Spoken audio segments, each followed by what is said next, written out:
Hello guys, welcome back to my channel and welcome back here at Shinjuku, Japan. So bali napadaan po tayo dito sa isa sa mga pinipilaang tindahan dito sa may Shinjuku at very curious po tayo bakit ang daming mga nakapilang bumibili. So tiningnan natin kung ano po yung binibenta nila since na hindi naman natin masyadong naintindihan. So talagang nakiusyoso lang tayo at ito po, bali ito po yung tinitinda dito.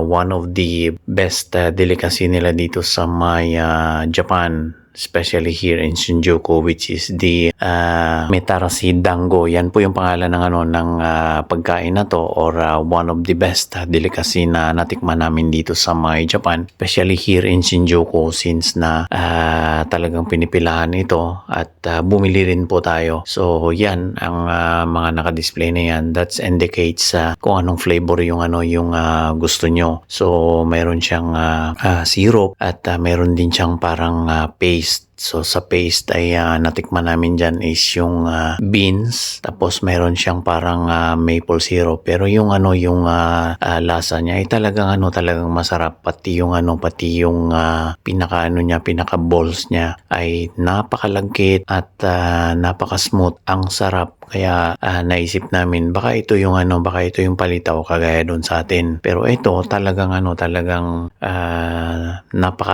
napakalambot niya, pinong-pino yung texture at saka napakasarap at napakalagkit. Kaya talagang